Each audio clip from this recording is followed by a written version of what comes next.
It's Mrs. Ferris from Wood Library, and it's time for Bedtime Stories with Mrs. Ferris. Bernard and I are all ready. I hope you're ready to listen. Feel free to leave a comment in the comments so I'll know who's watching. And let's get started with our first book. This is called Isabel and the Hungry Wolf. It's written by Keith Polette and illustrated by Esther Szegedy and published by, my goodness, it doesn't tell me right there, Raven Tree Press. And this story may sound familiar to you. Coyote's stomach rumbled as he prowled the desert looking for something to eat. He suddenly stopped at the entrance to a small, dry valley. His yellow eyes flashed. He was looking for something to eat.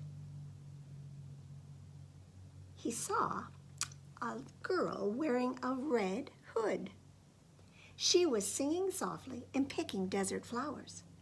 Licking his lips, Coyote silently crept toward the girl in red. And with his eyes narrowed into slits, Coyote inched closer and closer, like this. Ooh. Teach me not to touch the screen.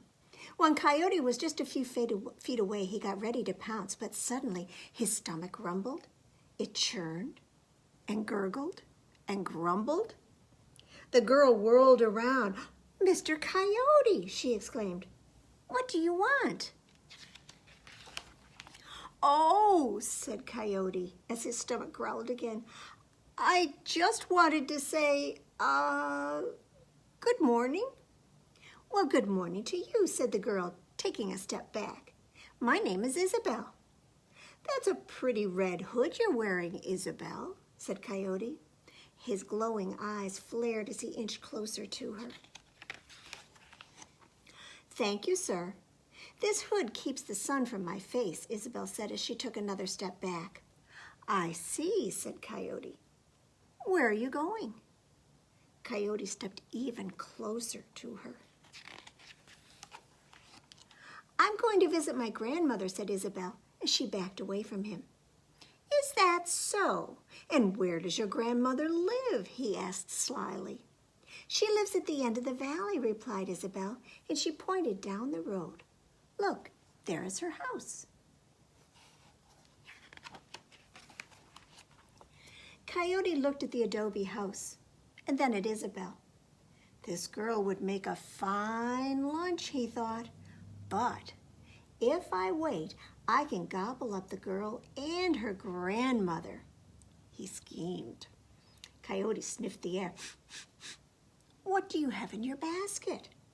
"Spicy tamales and red chili sauce," said Isabel. "Would you like one?" "Oh, no," said Coyote. "I never eat tamales and chili sauce. Oh, they taste like fire and they burn my mouth," he snapped. Coyote looked toward the house and said, "I have to go now. Goodbye." "Goodbye," replied Isabel, with her voice quivering. Coyote kicked up a little dust as he scampered away. His yellow eyes flashed as he vanished in the direction of the grandmother's house. And when Coyote arrived at the house, he found the door wide open. Licking his lips, he snuck inside. Coyote looked in each room, but he did not see Isabel's grandmother. Well, just then, he heard Isabel lift the latch on the gate outside. So Coyote hurried into the tiny bedroom and put on the grandmother's nightgown. Then he jumped into her bed and pulled the covers right up to his chin. And when Isabel arrived, she called out, "Hello, grandmother. Are you home?" And in a sweet voice, Coyote answered, "Yes, Isabel, come in." Isabel went straight to her grandmother's bedroom. Coyote said, "I am happy to see you, my dear. Come closer." Isabel approached the bed, and then She stopped. "Grandmother, why do you have such big eyes?" "Oh, my eyes are big so I can see you, my dear," said Coyote. Isabel looked closely. "Grandmother, why do you have such big ears?" "Oh, my ears are so big so I can hear you, my dear," said Coyote. Then Isabel gasped. "Oh, Grandmother, why do you have such big arms?" "Oh, my arms are so big so I can hug you, my dear," said Coyote. Isabel cried out, "Grandmother, what a big mouth you have." "Oh, little Isabel, I have a big mouth so I can eat you," snarled Coyote. And with a terrible growl, Coyote leaped from the bed. He grabbed Isabel with his powerful arms, and he opened his big jaws to swallow her. Isabel trembled as she looked into Coyote's wide mouth. She squirmed and tried to get away, but Coyote's arms were very strong. Coyote opened his jaws even wider, and Isabel stared into his cave-like mouth and suddenly got an idea.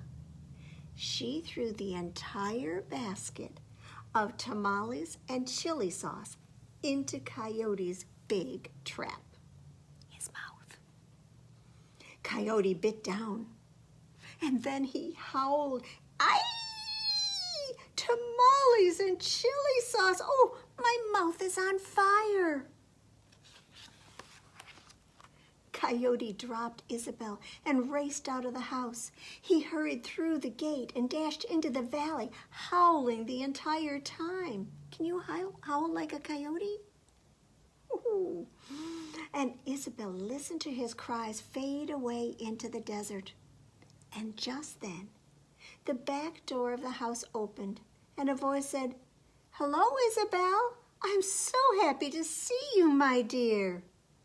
Isabel turned and cried, "Oh, Grandmother," and the girl ran to hug her.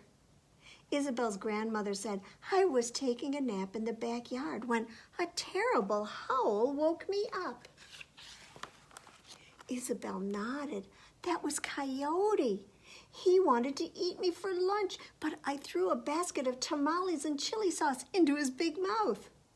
"Oh, you are a brave and clever girl," Isabel's mother said with a smile. "But Grandmother," said Isabel, "I brought those tamales and chili sauce for you." "Oh, don't worry, my dear," said her grandmother. "We can make some more." And that's exactly what they did. And I bet they were delicious. Do you like to eat hot, spicy things? Or do you like things that are a little more tame, like maybe some hot dogs? Should we get our hot dogs ready? I've got my 5 little hot dogs and they're cooking in the pan. The grease got hot and one went bam. So 4 little hot dogs are cooking in the pan. The grease got hot and one went bam. 3 little hot dogs are cooking in the pan. The grease got hot and one went bam. 2 little hot dogs are cooking in the pan. The grease got hot and one went bam. 1 little hot dog is cooking in the pan. The grease got hot and the one went bam. So now no little hot dogs are cooking in the pan. The grease got hot and the pan went bam. Well, that coyote went into Grandma's house. He wasn't invited. He wasn't a guest. But he went in anyway, and this is a story about, well, what happens when a whole lot of animals come into a house. This is If All the Animals Came Inside. It's written by Eric Pindar, and the pictures are by Mark Brown, who does all of the pictures for the Arthur books. He writes those too. And this is published by Little Brown and Company. Let's see if I can get everybody. and it's a rhyming story. If all the animals came inside, my brother would cry and my sister would hide. The doggy would bark, the kitten would hiss, my parents would make funny faces like this.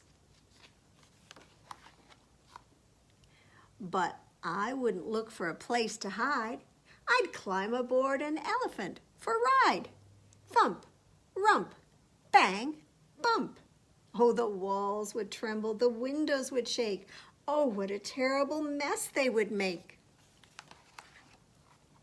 Now, when all the animals played inside, or played hide and seek, I'd cover my eyes, but the monkeys would peek. They'd laugh and they'd point, they'd swing and they'd run. I'd hide with a hippo and have so much fun. Crash, bash, zoom, boom, the walls would tremble, the closets would quake. Oh, what a terrible mess they would make. When all the animals wanted a snack, the skunk and the panda and even the yak would rush to the kitchen and chew up our food. Mommy would tell them to stop being rude. Lunch, munch, burp, crunch. Oh, the walls would tremble, the dishes would break. Oh, what a terrible mess they would make. When all of the animals needed a drink, they'd slobber and drool all over the sink. The badger would blubber, the grizzly would burp. My sister would mutter, "It's not nice to slurp." Pew, mew, ick, ooh. The walls would tremble, the cupboards would shake. Oh, what a terrible mess they would make. The lions would roar as they sprawled on the floor. The lemurs would lollygag right by the door. My daddy would try to sit in his chair. He'd holler and whoop with a porcupine there. Ow, wow, ouch, youch. Oh, the walls would tremble, the sofa would break. Oh, what a terrible mess they would make. The gibbons would giggle, hyenas would laugh. The ostrich and I would go race the giraffe. We'd follow the bears as they ran up the stairs. We'd bounce on the beds and knock over chairs. Rumble, jumble, pounce, bounce. The walls would tremble. The dressers would shake. Oh, what a terrible mess they would make. At lunchtime, my daddy would stammer and stare. You can't take a bath with an octopus there. The faucet would leak, the bathroom would flood. Daddy would slip and he'd land with a thud. Splish, splash, slip, splat. The walls would tremble, the toilet would shake. Oh, what a terrible mess they would make. And when all of the animals wanted to play, they'd grab all my toys. They'd take them away. Upstairs and downstairs and out in the hall, the chipmunks would draw with my paint on the wall. Wibble, scribble, wipe, swipe. The walls would tremble, the crayons would break. Oh, what a terrible mess they would make. The bats would be dealing my cards on the ceiling. The squirrels would be squealing. The paint would be peeling. The rhinos downstairs would be watching TV. They'd stand in the way and leave no room for me. Spilling the popcorn and causing a riot, whooping and snorting. They'd never be quiet. Every last creature would sleep in my bed with oodles of pillows, one for each head. From sunset to sunrise, the wolves and the owls would keep us awake with their hooting and howls. Can you hoot like an owl? Can you howl like a wolf? We'd have nowhere to sleep, so we'd scratch, stretch and we'd yawn. We'd pack up our tent and, well, go play on the lawn. As fun as a house full of critters could be, my dog and my kitten are plenty for me. And that's the end. That was a lot of critters in the house. And you know, I bet they did make a big mess. Well, which finger play should we do now? Is it too soon to do bubblegum? I don't think so. So reach in your pocket and pull out your piece of pretend bubblegum. Remember, if you don't have a real pocket, just pretend, because we just need pretend bubblegum. Unwrap it, toss the wrapper in the trash, and pop your gum in your mouth. Chew it up until it's really soft and squishy, and then we'll do the disgusting part of spitting it right into our hands, okay? Here we go.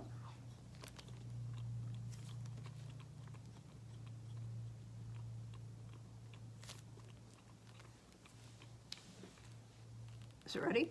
Okay. 1, 2, 3, and clap your hand on top. And we've got sticky, sticky bubble gum, sticky, sticky bubble gum, sticky, sticky bubble gum, stick it on your nose. On stick. Sticky, sticky bubble gum, sticky, sticky bubble gum, sticky, sticky bubble gum, stick it on your back. On stick. Sticky, sticky bubble gum, sticky, sticky bubble gum, sticky, sticky bubble gum, stick it on your chin. On stick. Sticky, sticky bubble gum, sticky, sticky bubble gum, sticky, sticky bubble gum, stick it on your arm.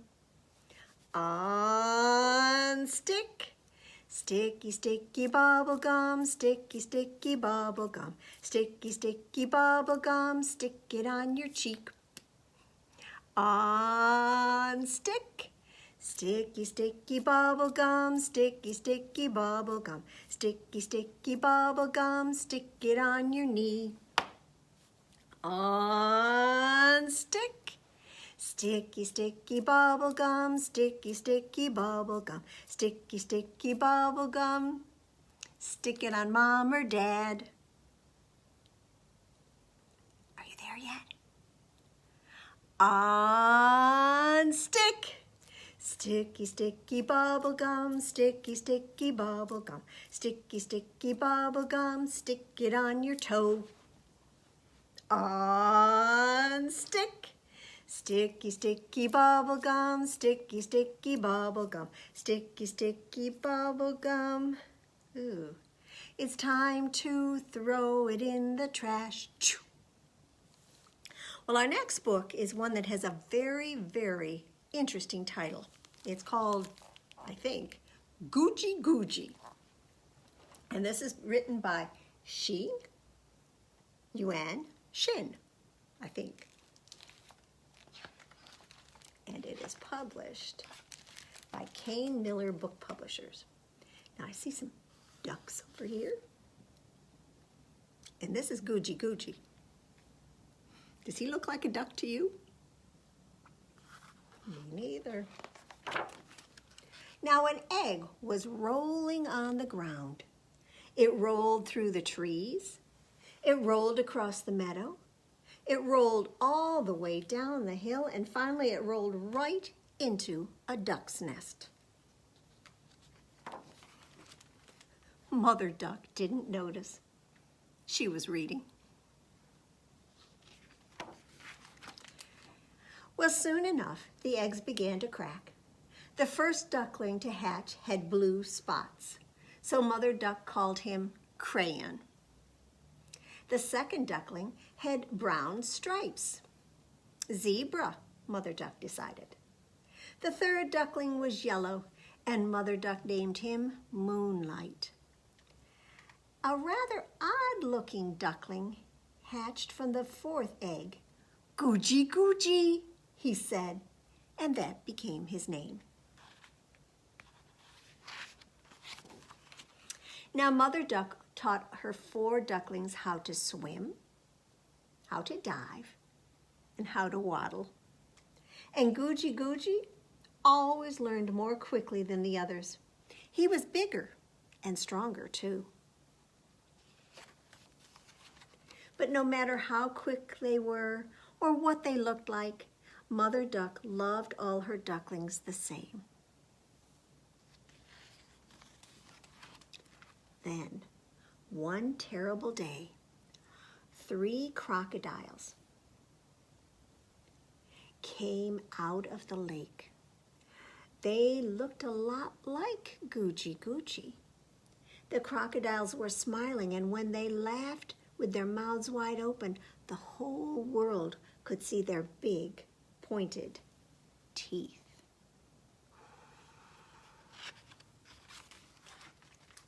The 3 crocodiles saw Guji and smiled some more. Look at that ridiculous crocodile. He's walking like a duck. Guji heard them. I'm not walking like a duck. I am a duck, he explained. The crocodiles laughed. Look at yourself. No feathers, no beak, no big webbed feet. What you have is blue-gray skin, sharp claws, pointed teeth, and the smell of a bad crocodile. You're just like us. The first crocodile said, your blue-gray body lets you hide under the water without being seen, so you can get close to fat, delicious ducks. The second crocodile said, big sharp claws help you to hold fat, delicious ducks tightly so they don't get away. And the third crocodile said, pointed teeth are necessary so you can chew fat, delicious ducks. Yum. Well, the 3 crocodiles grinned. We know you live with the ducks. Take them to the bridge tomorrow and practice diving. We'll wait underneath with our mouths open wide. Why would you do that? Guji asked. Why should I listen to you? Because we're all crocodiles, and crocodiles help each other. The bad crocodiles grinned again and then vanished into the grass. Well, Guji felt terrible. You see him there? Looking into the water. He sat by the lake to think, is it true? Am I a bad crocodile too? He looked down into the lake and made a fierce face. And then Guji laughed. He looked ridiculous. I'm not a bad crocodile. Of course, I'm not exactly a duck either. But the 3 crocodiles are nasty, and they want to eat my family. I must think of a way to stop them. So Guji thought and thought, until finally he thought up a good idea. He went home happy and content. That night, the 3 bad crocodiles sharpened their pointed teeth, all while thinking of fat, delicious ducks. They were ready for their feast. So the next day, Guji did as he was told. He took the flock of ducks to the bridge to practice diving. The 3 bad crocodiles were waiting for the ducks underneath the bridge. Now, I don't know if I should give this away now, but if you look up here, do you see what the ducks have? Maybe Guji thought of a trick. Well, it wasn't fat, delicious ducks that dropped down from the bridge, though. It was 3 big, hard rocks. The crocodiles bit down, crack, crack, crack went their pointed teeth, and the 3 bad crocodiles ran as fast as they could, and in barely a minute they were nowhere to be seen.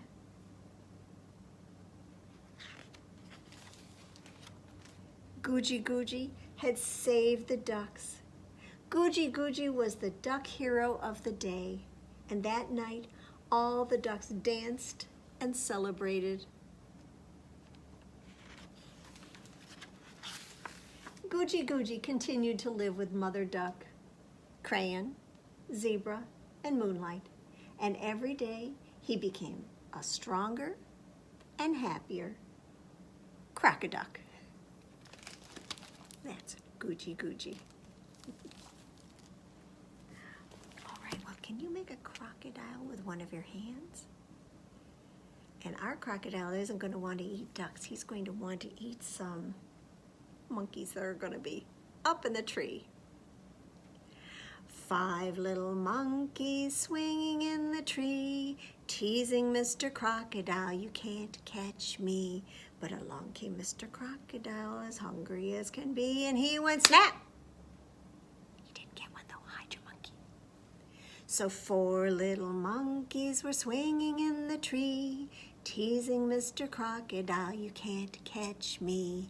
Along comes Mr. Crocodile, as hungry as can be, and he goes snap. So hide another one. 3 little monkeys are swinging in the tree, teasing Mr. Crocodile, you can't catch me. Along comes Mr. Crocodile, as hungry as can be, and he goes snap. So 2 little monkeys are swinging in the tree, teasing Mr. Crocodile, you can't catch me. Along comes Mr. Crocodile, as hungry as can be, and he goes snap. So 1 little monkey is swinging in the tree, teasing Mr. Crocodile, you can't catch me. Along comes Mr. Crocodile, as hungry as can be, and he goes snap. So now no little monkeys are swinging in the tree. I'd better watch out so he won't catch me. All right, I think we're going to have one more book, and then we'll have our flannel board and finish up with our going to bed book. So this is called Arlo, the Lion Who Couldn't Sleep. And it's written by Rayner and published by Peachtree Books.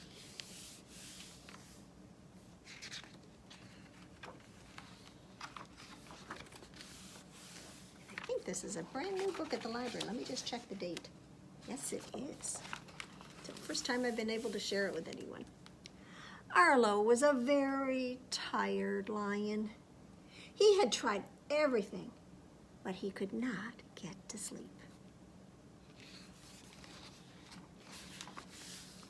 The grass was too prickly, and the earth was too hard. The trees were too noisy, the desert too quiet. The sun was too hot, but the night was too cold. His family was warm, but they wriggled too much. Now everybody knows that lions need a lot of sleep, and Arlo was exhausted. It means he was very, very tired. Will I ever sleep again? Arlo sighed. But Arlo wasn't the only one who was awake. Of course you will, said a voice from above. I sleep through the day when it's bright and noisy and hot. Shall I tell you how? And the owl began to sing.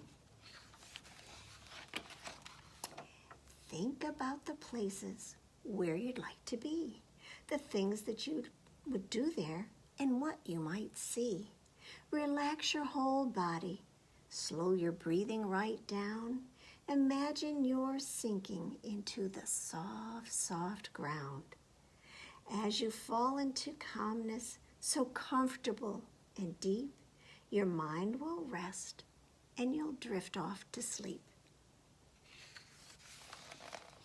So Arlo stretched and wriggled and tried to relax while Owl sang her song once more. Arlo thought of the places he would like to go and see. He imagined bounding up mountains, wading in rivers, and climbing enormous trees. And then Arlo imagined he might need a rest, so he pictured himself cuddled up with his cozy, snoring family. And before he knew it, look, he was sleeping too.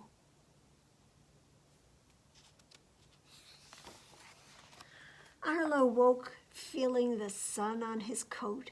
He'd been asleep for hours and he felt happy, fresh, and full of energy.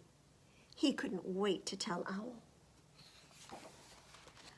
"Little Owl," roared Arlo, "I slept! Hooray!" "Well done," came a tired voice from above. "But now you've woken me up." "Oh, I'm sorry," said Arlo. "Shall I sing your song to you?" Owl nodded her tired head, and Arlo began to sing. And while he sang, Owl thought of the places she would like to go and see. And she imagined flying over waters, soaring high up and fast, and gliding through the wild forests. And before she knew it, Owl felt, starlight on her feathers. She had slept through the day and felt wonderful, wonderful and rested. "Hooray!" said Owl, and Arlo cheered too.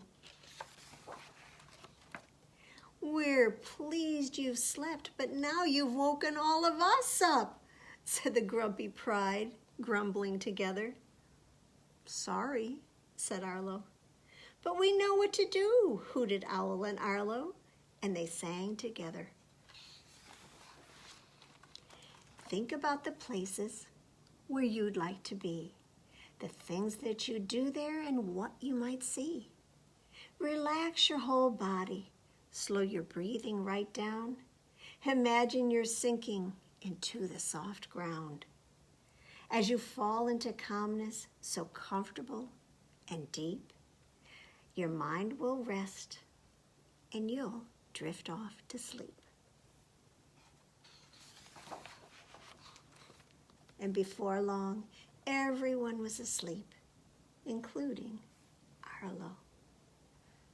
Well, everyone that is, except Owl, who spread her wings and flew silently into the long, quiet night. I might have to take that home and read it before I go to bed so that I can sleep nicely. Well, shall we get ready for our flannel board? Can you wiggle your fingers and wiggle your toes and wiggle your shoulders? And how about your nose? Can you wiggle your elbows and slap your knees and stretch your arms? Oh, and then get ready, please, for our flannel board story. Let me just move things over a little bit here. Need that later. Need these now. And I have our board all ready for us. And we're going to start with something that I'm sure you know. When you see a great big tall clock like this, we call this a grandfather clock. Can you think of a rhyme that has a grandfather clock in it? Well, hickory dickory dock, the mouse ran up the clock. The clock struck 1. Can you clap your hands? And the mouse ran down. Hickory dickory dock. Now, I always thought that's where it ended, but, well, there's more. Hickory dickory dock. The bird looked at the clock. The clock struck 2, and away she flew. Hickory dickory dock. Well, hickory dickory dock, the dog barked at the clock. The clock struck 3. Oh, fiddle-dee-dee. Hickory dickory dock. Hickory dickory dock, the bear slept by the clock. The clock struck 4, and the bear ran out the door. Hickory dickory dock. Hickory dickory dock, the bee buzzed around the clock. The clock struck 5, and she went to her hive. Hickory Hickory Dickory Dock. Hickory Dickory Dock, the hen pecked at the clock. The clock struck 6. Oh, fiddlesticks! Hickory Dickory Dock. Hickory Dickory Dock, the cat ran around the clock. The clock struck 7. She wanted to get him. Hickory Dickory Dock. Well, Hickory Dickory Dock, the cow jumped over the clock. The clock struck 8, and she ate some cake. Hickory Dickory Dock. Well, Hickory Dickory Dock, the horse danced by the clock. The clock struck 9. Oh, he felt so fine. Hickory Dickory Dock. Hickory Dickory Dock, the pig oinked at the clock. The clock struck 10. He did it again. Hickory Dickory Dock. Well, Hickory Dickory Dock, the duck quacked at the clock. The clock struck 11, and the duck said, "Oh, heavens!" Hickory Dickory Dock. Well, Hickory Dickory Dock, the mouse, there he is again, ran up the clock. The clock struck noon. He was there too soon. Hickory Dickory Dock. So we counted from 1 all the way up to 12. The clock was a very busy place. All right, so let's get ready for our last book. This is the Going to Bed book by Sandra Boynton. Well, the sun has set not long ago. Now everybody goes below to take a bath in one big tub with soap all over. Scrub, scrub, scrub. They hang their towels on the wall and find pajamas, big and small. And with some on top and some beneath, they brush and brush and brush their teeth. And when the moon is on the rise, they all go up to exercise. And then down once more, but not so fast. They're on their way to bed at last. The day is done. They say goodnight, and somebody turns off the light. The moon is high, the sea is deep, and they rock and rock and rock to sleep. Good night. So those are our stories for this week's Bedtime Stories. We hope you'll join us again next week, and we'll have some more, won't we, Bernard? All right, so thanks for watching.